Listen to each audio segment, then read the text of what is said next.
Assalamualaikum warahmatullahi wabarakatuh. Selamat datang adik-adik mahasiswa sekalian. Selamat bergabung dengan mata kuliah manajemen keuangan atau juga yang disebut dengan financial management.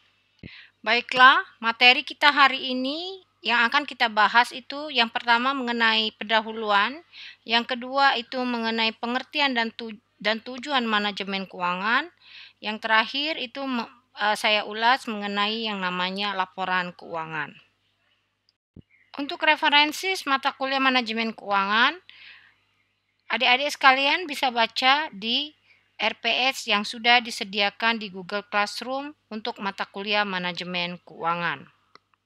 Baiklah, kita mulai untuk fundamental konsep atau konsep dasarnya.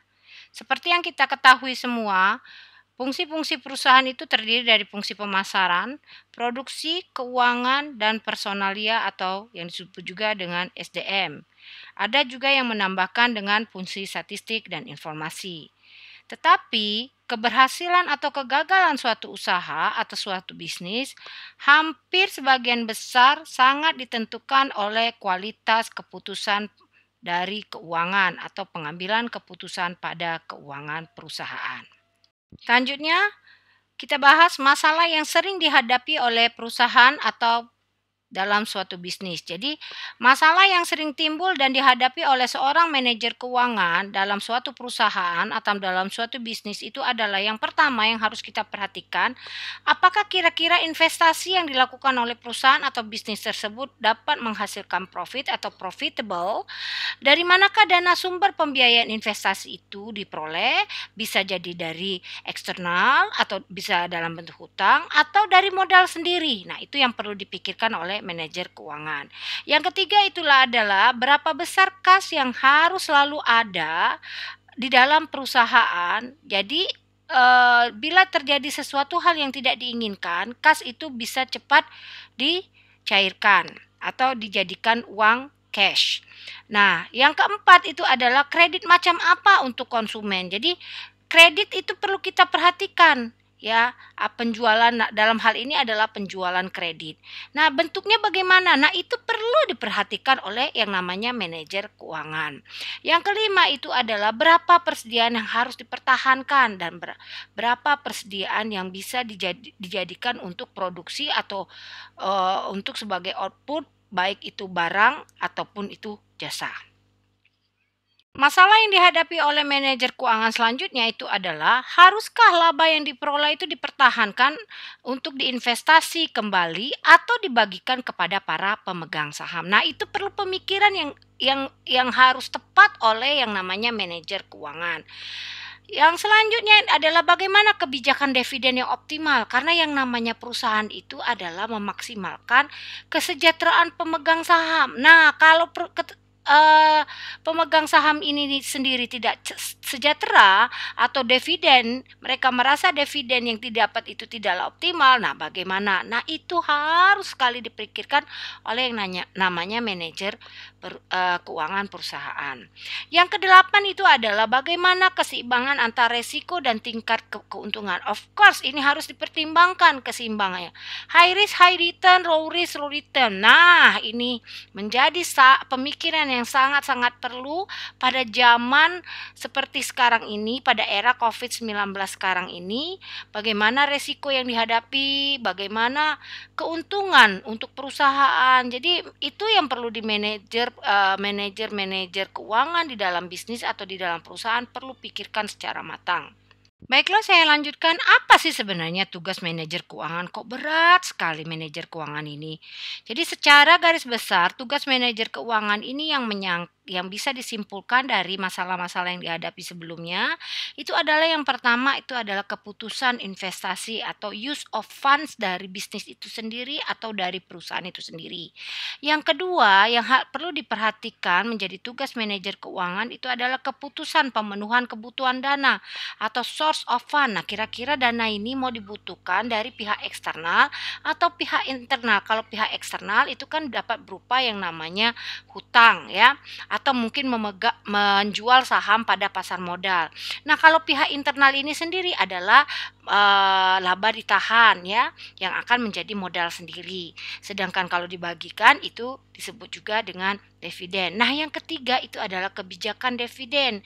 Nah, kebijakan dividen ini kenapa perlu? Karena yang namanya perusahaan atau bisnis, tujuan utamanya itu adalah memaksimalkan kesejahteraan para pemegang sahamnya. Karena kalau tidak ada pemegang saham ini, tidak akan ada yang namanya bisnis. Setelah kita masuk ke apa itu definisi manajemen keuangan. Jadi yang namanya manajemen keuangan itu dapat diartikan sebagai manajemen dana baik yang berkaitan dengan pengalokasian dana dalam berbagai bentuk investasi secara efektif maupun usaha pengumpulan dana bagi pembiayaan investasi atau pembelanjaan yang efisien. Nah, sekarang dari pengertian manajemen keuangan itu apa sih fungsi utama dari manajer keuangan? Baiklah, yang pertama itu adalah pengambilan keputusan investasi, sangat erat kaitannya dari manajemen dana yang berkaitan dengan pengalokasian dana dalam bentuk investasi tadi. Yang kedua itu adalah pengambilan keputusan pembelanjaan. Nah, tadi pembiayaan investasi atau pembelanjaan yang secara efisien. Dan yang ketiga yang paling penting karena ini terjadi di dalam perusahaan atau bisnis, perlu adanya kesejahteraan pemegang saham. Ya, jadi fungsi utama manajer keuangan itu adalah yang ketiga adalah kebijakan dividen atau laba yang dibagikan. Jadi sekarang kita bahas fungsi utama dari manajer keuangan itu sendiri. Jadi fungsi utama kalau saya ambil dari intisari apa itu pengertian manajemen keuangan, fungsi pertama dari manajer keuangan itu menyangkut tentang keputusan alokasi dana, baik dana itu berasal dari dalam yang biasanya dalam bentuk laba ditahan atau juga dari luar yang biasanya dalam bentuk penjualan saham bisa atau juga mungkin dalam bentuk hutang, baik hutang jangka panjang atau hutang jangka pendek. Nah, pada berbagai bentuk investasi. Jadi itu yang namanya fungsi pertama dari manajer keuangan. Dengan kata lain, fungsi pertama dari manajer keuangan investasi. Macam apa yang paling baik untuk perusahaan atau bisnis. Selanjutnya adalah fungsi kedua dari manajer keuangan, yaitu pengambilan keputusan terhadap pembelanjaan atau pembiayaan dari investasi tersebut. Jadi, keputusan ini menjawab pertanyaan bagaimana pembiayaan perusahaan yang optimal, karena itu menjadi tugas pokok dari manajer keuangan. Bagaimana memperoleh kebutuhan dana yang efisien, bagaimana komposisi sumber dana optimal yang harus dipertahankan, apakah mau 50% hutang, 50% laba ditahan, bisa juga, atau mau 60% hutang atau juga 40 laba ditahan. Nah, seperti itu. Apakah perusahaan seharusnya menggunakan modal pinjaman atau modal sendiri? Nah, ini perlu kita pertanyakan, perlu menjadi bahasan yang serius bagi manajer keuangan. Apa mau modal itu sebagai dari hutang atau dari pihak internal atau pihak internal tadi dalam bentuk yang namanya laba ditahan atau modal sendiri. Yang selanjutnya adalah adakah pengaruh pembiayaan perusahaan terhadap nilai perusahaan itu sendiri. Sedangkan fungsi yang ketiga itu adalah kebijakan dividen. Fungsi ketiga ini sangat terkait dengan para pemegang saham atau para pemegang saham dari bisnis itu sendiri. Jadi kebijakan dividen atau laba yang dibagikan pada prinsipnya sangat menyangkut tentang keputusan apakah laba yang diperoleh oleh perusahaan atau bisnis seharusnya dibagikan kepada pemegang saham dalam bentuk dividen kas, pembelian kembali saham, atau sebaiknya laba tersebut ditahan. Nah, itu tadi dalam bentuk laba ditahan bagi pembiayaan investasi yang akan datang. Nah, itu itulah intinya dari fungsi yang ketiga mengenai kebijakan dividen. Sekarang kita masuk, apa sih tujuan pokok dari manajer keuangan atau manajemen lah dari suatu perusahaan atau bisnis itu sendiri. Jadi tujuan dari manajemen perusahaan itu adalah memaksimalkan profit. Nah, profit ini nanti akan diputuskan oleh para manajer keuangan atau manajemen apakah mau dibagikan sebagai dalam bentuk dividen atau mau ditahan dalam bentuk modal sendiri. Jadi tujuan pokok yang ingin dicapai oleh manajer keuangan adalah memaksimumkan profit. Namun perlu disadari bahwa tujuan ini sebenarnya banyak sekali kelemahan. Yang pertama yang perlu diperhatikan untuk mencapai tujuan dari memaksimalkan profit ini sendiri adalah standar ekonomi mikro dengan memaksimumkan profit adalah bersifat statis karena tidak memperhatikan dimensi waktu, karena harus terus-menerus yang namanya memaksimalkan profit itu sendiri. Yang kedua itu adalah pengertian dari profit itu sendiri. Jadi pengertian dari profit itu, definisi profit itu harus jelas di dalam perusahaan atau bisnis. Jadi maksudnya di sini apakah perusahaan harus memaksimumkan jumlah profit atau tingkat profit. Nah, ini perlu harus digambarkan secara jelas di dalam bisnis atau juga di dalam yang namanya perusahaan. Jadi yang ketiga dari memaksimumkan profit tadi adalah menyangkut risiko. Jadi resiko ini berkaitan dengan setiap alternatif keputusan. Dalam memaksimumkan profit tanpa memperhitungkan tingkat risiko, maka itu akan menjadi hal yang sangat menyesatkan. Karena apa? Karena yang namanya resiko itu selalu ada. Seperti kata pepatah lama, high risk high return, low risk low return. Nah, di sini bisa kita lihat kalau ingin profit yang tinggi, kita akan menghadapi resiko yang tinggi juga. Kalau ingin profit yang biasa-biasa saja, ya resikonya biasa-biasa saja seperti itu. Tetapi yang namanya resiko itu bisa dikelola dengan meminimalisasi yang namanya risiko dan memaksimalisasi yang namanya profit. Nah, inilah tugas dari manajer keuangan itu sendiri. Yang selanjutnya adalah bila memaksimumkan profit itu merupakan tujuan utama, maka hal ini akan menjadi mudah dilakukan oleh perusahaan. Bukan mudah dalam artian itu easy ya, levelnya level easy, bukan. Dalam artian ini, bila memang tujuannya memaksimumkan profit, pastikan yang namanya manajer keuangan itu akan mempertimbangkan setiap pengambilan keputusan itu secara efektif dan efisien. Nah, selanjutnya adalah tugas manajer memaksimumkan nilai perusahaan. Jadi, seharusnya tujuan yang harus dicapai oleh manajer keuangan itu bukan hanya memaksimumkan profit saja, tetapi juga memaksimumkan kemakmuran pemegang sahamnya dengan memaksimalisasi nilai perusahaan. Karena apa? Karena para pemegang saham ini adalah investor bagi perusahaan dan bagi bisnis. Jadi kemakmuran pemegang saham akan meningkat apabila harga saham yang dimiliki juga meningkat. Dalam artian bukan harga saham yang di pasaran ya, tetapi harga saham yang dibagikan sebagai bentuknya dividen atau laba yang dibagikan. Nah, belajar manajemen keuangan itu tidak lepas dari yang namanya laporan keuangan perusahaan. Karena apa? Karena kita belajar yang namanya keuangan perusahaan atau bisnis. Jadi yang namanya laporan keuangan itu akan menjadi teman kita selama adik-adik mengambil mata kuliah manajemen keuangan. Jadi kalau dilihat dari sini, laporan keuangan itu adalah 2 daftar yang disusun oleh akuntan pada setiap akhir periode untuk suatu perusahaan atau bisnis. Nah, laporan keuangan itu sendiri itu adalah laporan yang disusun oleh perusahaan atau di sini juga dalam kurung koperasi bisa. Pokoknya bisnis pun bisa, UMKM juga harus bisa untuk satu periode atau 1 tahun tertentu. Nah, biasanya yang namanya laporan keuangan ini terdiri dari yang pertama seperti kalian belajar yang di pengantar akuntansi. Yang pertama itu adalah laporan neraca.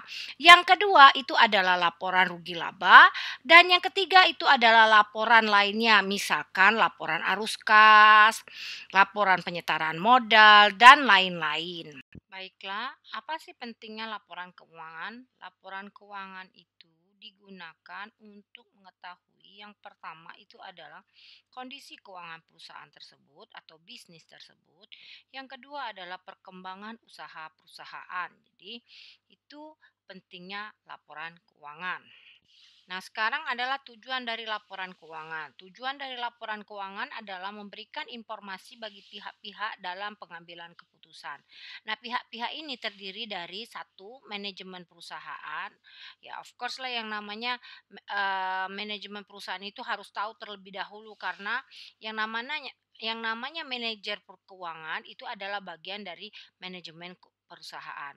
Yang kedua adalah investor. Nah, kenapa investor terlebih dahulu? Karena investor ingin mengamankan uangnya. Kira-kira kalau dia berinvestasi di perusahaan ini atau di bisnis ini, bisa balik modal enggak atau minimal dia mendapatkan profit enggak dalam bentuk dividen. Nah, oleh karena itu yang namanya investor itu adalah pihak kedua setelah manajemen perusahaan yang berhak atau ingin mengetahui informasi tentang keuangan perusahaan. Yang ketiga itu adalah pemberi kredit atau bank. Yang keempat itu adalah supplier. Yang kelima itu adalah pemerintah. Dan yang terakhir itu baru pemilik perusahaan atau anggota di dalam perusahaan itu sendiri. Nah, selanjutnya adalah tujuan umum dari laporan keuangan perusahaan. Jadi tujuan umum dari laporan keuangan perusahaan itu adalah memberikan informasi yang bermanfaat bagi investor, kreditur, dan pemakai lainnya atau masa yang akan datang untuk membuat keputusan investasi, pemberian kredit, dan keputusan lain-lainnya yang bersifat rasional. Yang kedua itu adalah tujuannya untuk mengetahui perkembangan perusahaan. Nah, tadi sebelumnya sudah kita bicarakan siapa sih pihak-pihak yang berhak atau yang berkepentingan untuk mengetahui perkembangan perusahaan. Yang ketiga itu adalah mengetahui kondisi keuangan perusahaan itu sendiri. Nah, yang keempat itu laporan keuangan itu bertujuan mengetahui yang namanya posisi likuiditasnya, solvabilitas, dan profitabilitas perusahaan. Baiklah, sekarang masuk ke macam-macam laporan keuangan. Ada 3 macam laporan keuangan yang paling pokok di dalam bisnis atau perusahaan. Itu yang pertama adalah neraca. Yang kedua itu adalah rugi laba atau perhitungan hasil usaha. Dan yang ketiga itu adalah laporan aliran arus kas. Nah, ada juga laporan pendukung yang perlu diperhatikan dalam laporan keuangan. Itu yang pertama adalah laporan laba ditahan. Yang kedua adalah laporan perubahan modal sendiri atau ekuitas. Baiklah, apa itu neraca? Neraca adalah laporan yang menunjukkan posisi aktiva atau aset atau harta suatu perusahaan ditambah dengan hutang atau kewajiban dan modal suatu perusahaan pada suatu waktu tertentu. Misalkan pada tanggal 31 Desember tahun sekian, pada tanggal 30 Juni tahun sekian. Jadi yang namanya harta di dalam perusahaan itu terdiri dari hutang ditambah dengan modal. Sedangkan yang namanya laporan rugi laba adalah laporan yang menunjukkan pendapatan dan biaya-biaya yang digunakan selama periode tertentu. Misalkan 1 tahun, 6 bulan, 3 bulan. Nah, isi dari laporan rugi laba sendiri itu terdiri dari yang pertama itu pendapatan atau penjualan, biaya, laba, atau rugi. Nah, sedangkan isi dari neraca itu sendiri adalah harta, hutang, dan modal. Baiklah, sekarang apa sih keterbatasan dari laporan keuangan itu sendiri atau kelemahan dari laporan keuangan itu sendiri? Yang pertama, laporan keuangan itu dibuat secara periodik atau interim report. Yang kedua, angka dalam laporan keuangan kelihatannya pasti dan tepat, tetapi sebenarnya dasar penyusunan dengan standar nilai yang mungkin bisa berbeda dan berubah. Yang ketiga itu adalah masalah purchasing power atau daya beli. Yang uang yang semakin menurun. Jadi itu tidak diperhitungkan di dalam laporan keuangan. Dan laporan keuangan sendiri sebetulnya tidak dapat mencerminkan berbagai faktor yang dapat mempengaruhi posisi keuangan perusahaan. Misalkan yang pertama itu reputasi, yang kedua kontrak kerja, yang ketiga itu adalah kemampuan manajemen. Baiklah, ini contoh dari neraca PT ABC pada tanggal 31 Desember 2008. Nah, Anda lihat di sini ada aktiva, ada pasiva. Aktiva itu terdiri dari harta lancar dan harta tetap. Contoh harta lancar itu adalah kas, surat berharga. Nah, contoh aktiva tetap itu adalah bangunan dan akumulasi depresiasi. Nah, di sini juga ada di bagian pasiva itu ada hutang dagang, hutang wesel, ada juga yang namanya modal saham. Nah, inilah contoh neraca PT ABC pada tanggal 31 Desember 2008. Nah, ini contoh laporan rugi laba PT ABC pada tahun 2008. Bisa dilihat di sini ada penjualan bersih, ada harga pokok penjualan, ada yang namanya biaya pemasaran, administrasi umum, ada laba sebelum ditahan, ada bunga hutang. Nah, inilah contoh dari laporan rugi laba PT ABC tahun 2008.